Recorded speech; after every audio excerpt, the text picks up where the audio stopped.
Estamos aquí por la gracia del Señor, nuevamente saludando a todos los televidentes, radioyentes, internautas en este día, domingo 14 de marzo, cuando nos disponemos para estudiar un nuevo tópico de la lección de este trimestre, o mejor dicho, no un nuevo tópico, pero un nuevo enfoque, digamos, del tópico que es Lecciones de la Vida de David. El tema para esta semana es consecuencias devastadoras, y siempre vamos a seguir en ese contexto de la semana pasada del pecado de David y sus consecuencias. Vamos a ver cómo realmente devastó esto a la familia de David.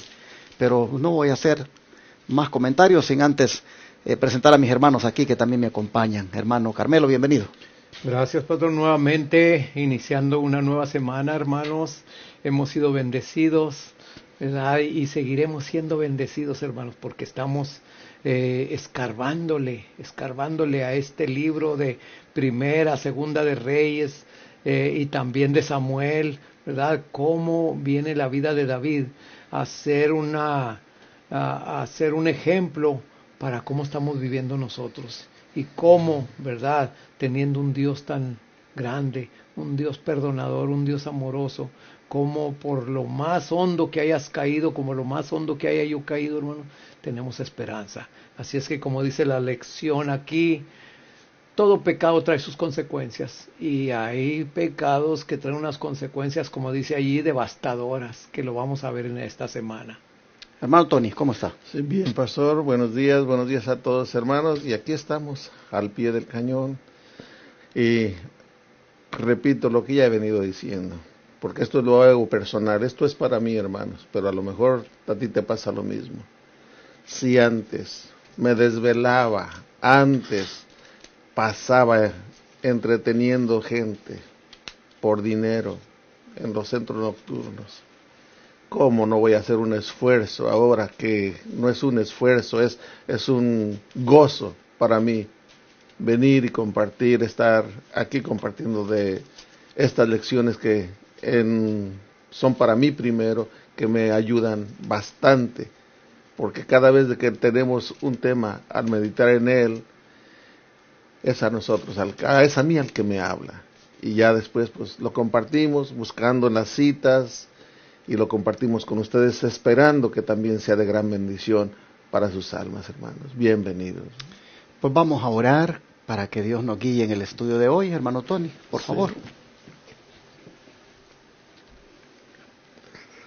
Señor, tú que hiciste cielo, tierra, mar y todas las cosas, y en tu amor y misericordia nos has sacado también como a David del lago, del lodo cenagoso, y nos has puesto sobre la roca que es Cristo Jesús. Gracias, porque, Señor, no soy digno de ello, pero tú, que todo lo sabes, tú que todo lo puedes y todo lo ves, algo viste en mí, y yo te digo, Señor, aquí estoy. Ayúdame a cada día a serte más fiel, y también unge mis labios, para que aquí o donde quiera que pueda hablar de tu palabra sea para beneficio, sea para fortaleza, sea para bendición de aquellos que tú has de traer a tus pies. Sé con este programa, sé con cada uno de los que participamos, y no solo en este programa, sino en el altar de peticiones y todo lo que se está llevando a cabo, Padre. Úngelo con tu Santo Espíritu. Amén. En el nombre de tu Hijo amado Cristo Jesús. Amén. Amén. Vamos a mirar dos versículos, o mejor dicho, un versículo de memoria que siempre trae la lección y un pequeño comentario que son para el sábado, pero que nosotros en el día domingo los incluimos, ¿verdad?, en el estudio de este título que trae, que es Consecuencias Devastadoras. ¿Cuál es la esperanza que nos muestra en el versículo de memoria la lección de hoy, hermano Carmelo? Bueno, como lo dice aquí en Miqueas 7:8, un versículo hermoso. Dice Miqueas 7:8, tú, enemiga mía, no te alegres de mí, porque aunque caí, me levantaré. Aunque moré en tinieblas, Jehová será mi luz. Amén. Qué seguridad, ¿verdad?, de perdón. Qué seguridad de tener este siervo del Señor, ¿verdad?, ese perdón completo. Porque, ¿qué es lo que pasa, hermanos? Nosotros, como dice por allá el apóstol Pablo, que nosotros somos espectáculo al mundo. Y mucha gente está viendo tu actitud, hermano, como cristiano, como hijo de Dios, está viendo y está esperando a ver en qué momento tú caes, tú resbalas, tú cometes algún acto que no está bien, hermano, y es cuando se alegran. Pero miren nomás lo que dice este versículo de Miqueas, ¿verdad? Que aunque caí, ¿verdad?, me levanté, como dice allí el versículo 8, que aunque caí me levantaré, y aunque more en tinieblas, Jehová será mi luz. Qué hermoso saber y poner siempre al Señor en primer lugar. Amén. ¿Y qué nos dice el don profético, hermano Tony? Sí, en Patriarcas y Profetas, la página 798 dice: Dios hizo pasar a David bajo la vara, pero no lo destruyó. Amén. El horno es para purificar, pero no para consumir. Y antes de estos renglones, quiero leer lo que dice más arriba, aunque aquí no está, pero lo tengo aquí en Patriarcas y Profetas. Es en la página 728, aquí en el celular, en el libro puede ser diferente página. Pero dice, antes de llegar a esos renglones que ya leí, dice así: si Dios hubiera permitido que David continuara sin reprensión por su pecado, y que permaneciera en paz y prosperidad en su trono, mientras estaba violando los preceptos divinos, el escéptico y el infiel habrían tenido alguna excusa para citar la historia de David como un oprobio para la religión de la Biblia. Pero en la aflicción por la que hizo pasar a David, el Señor muestra que no puede tolerar ni excusar el pecado. Y la historia de David nos permite ver también los grandes fines que Dios tiene en perspectiva en su manera de tratar con el pecado. Nos permite seguir, aún a través de los castigos más tenebrosos, el desenvolvimiento de su propósito de misericordia y de beneficencia. Hizo pasar a David bajo la vara, pero no lo destruyó.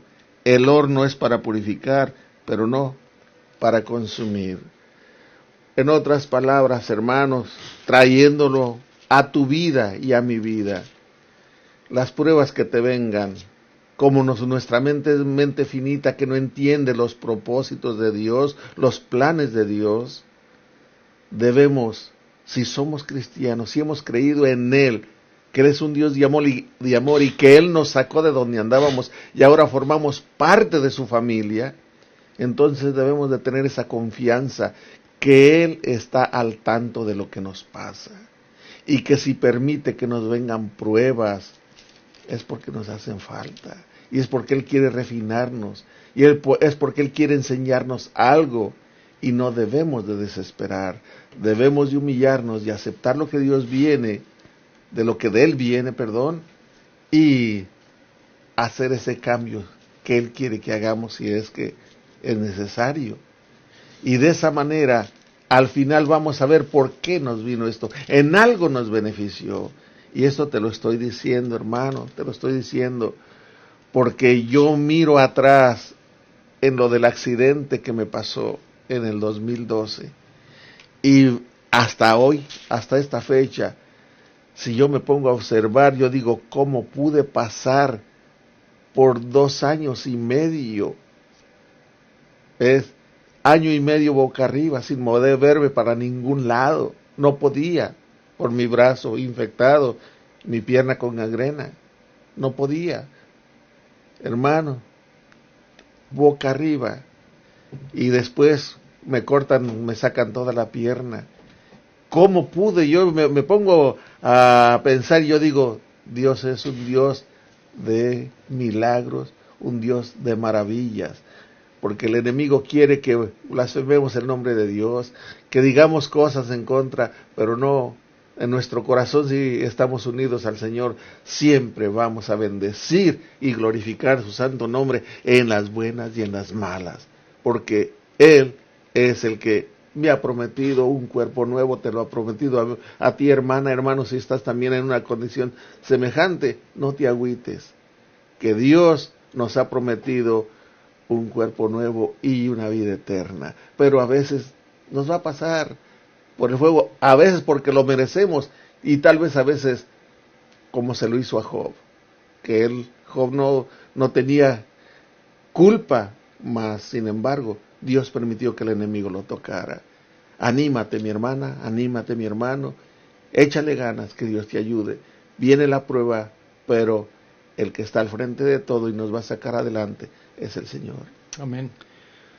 En concordancia con el título de la lección, Consecuencias Devastadoras, nosotros vemos un versículo de memoria que presenta a Israel haciendo resonar prácticamente una nota de triunfo sobre el enemigo que lo tenía asediado, que lo tenía acosado, y que Dios en alguna manera lo había permitido para que su pueblo de alguna forma reconociera el pecado. Aquí, a través del profeta, Israel dice a su enemigo: no te alegres de mí, porque aunque he caído y por mi caída te estás ensañando contra mí, me voy a levantar. Amén. Aunque esté en tinieblas, Jehová va a ser mi luz. Hermanos y hermanas, así como Israel manifestaba esta fe, esta esperanza de que Dios no los había abandonado y que solamente estaba permitiendo que sufrieran con el enemigo para que en alguna forma escarmentaran y pues pusieran en armonía su vida con Dios, así también, mis hermanos, David, cuando estaba experimentando los problemas después de su pecado con su familia, David también, hermanos, pudo entender de que solamente estaba pasando por un horno que lo purificaba, un horno que no lo iba a consumir, pero que sí lo iba a purificar como el oro. Vamos a mirar entonces ya, ¿qué les parece? ¿En qué consistió ese horno? Vamos a ver los amargos efectos del pecado de David. Veamos este horno, pero antes miremos cómo anticipadamente, pues los proverbios a nosotros nos hablan de que los cambios en la vida ocurren siempre después que se ha pecado. Y veamos en el caso de David cómo se puede aplicar el Proverbios 6, versículos 32 y 33 en cuanto a los cambios que ocurrieron después de su pecado, hermano Tony. Vamos a leer Proverbios 6, 32 y 33. Dice así la palabra del Señor: mas el que comete adulterio es falto de entendimiento, corrompe su alma el que tal hace, heridas y vergüenza hallará, y su afrenta nunca será borrada. ¿Pudiéramos aplicar esto a David? Sí, porque él cometió el adulterio. Exacto. Él cometió el adulterio, y esto fue una vergüenza que le vino a él, porque lo tuvo que sufrir después, con su propia familia, como sus propios hijos metiéndose con las mujeres de él. En fin, pero aquí es una pregunta, dice, explica los cambios que ocurrieron después del pecado de David. Bueno, los cambios que hubo es que David perdió el respeto de su propia familia. Su propia familia ya no lo miraba como antes. También fracasó al tratar de ocultar su adulterio y cayó en las garras de Satanás. Eso es lo peor, hermano. Eso es lo peor a lo que cayó David. Y miren lo que dice en Patriarcas y Profetas, la página 709. Es un párrafo pequeñito. Dice: todo esfuerzo de David para ocultar su culpabilidad resultó fútil. Se había entregado al poder de Satanás. El peligro le rodeaba. La deshonra, que es más amarga que la muerte, le esperaba. Qué tremendo. Todo por la complacencia, la ociosidad, por apartarse, despegarse de la mano de Dios. Satanás no juega, hermano. Satanás no juega, él está esperando que nos descuidemos lo más mínimo y él quiere meterse. Y si no advertimos, se va a meter. Que Dios nos ayude a rechazarlo en el nombre de Cristo.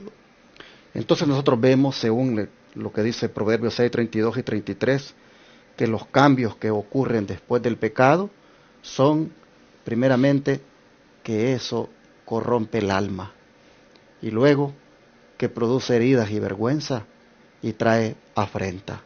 No puede nadie decir, después que ha pecado, que esto no lo experimenta si tiene todavía un poco de conciencia. Cualquiera que haya conocido el camino de Dios, los principios divinos, y cae en este pecado, sabe que le viene todo esto. Una corrupción para su alma, una herida y vergüenza para su alma y una afrenta. Esos son los cambios que ocurren después que se peca, y sin duda eso fue lo que experimentó David.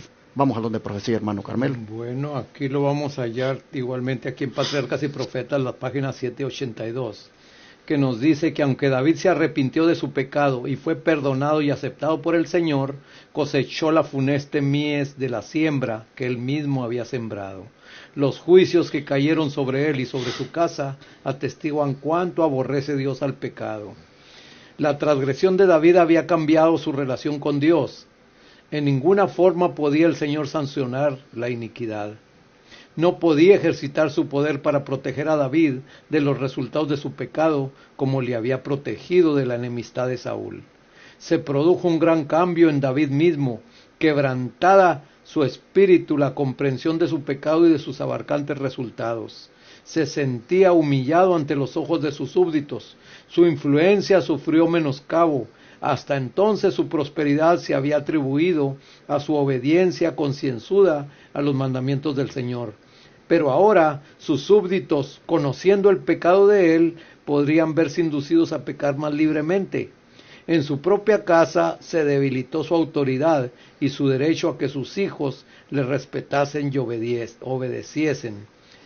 Cierto sentido de su culpabilidad le hacía guardar silencio cuando debiera haber condenado el pecado. Y debilitaba su brazo para ejecutar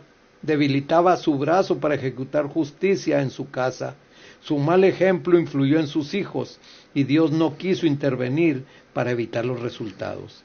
Permitió que las cosas tomaran su curso natural y así David fue castigado severamente. Hay mucho que comentar sobre este párrafo, hermanos, pero yo lo que saco de él es que pues realmente las consecuencias del pecado, ¿verdad?, ni siquiera nos las imaginamos, y el Señor las permite precisamente para darnos cuenta cuán horroroso y cuán feo es el pecado ante la vista del Señor. Hoy en día el pecado, pues, ¿verdad?, lo tomamos tan a la ligera que a veces decimos, bueno, es una falta, no es como la de aquel, que aquel sí estuvo, pero fíjense que el adulterio va en juego la misma vida. Y dice de perdón, hermano, dice aquí, y lo que leyó, dice que David no tenía autoridad para corregir, para hablar de ese pecado, para estorbarlo. No tenía, y es verdad.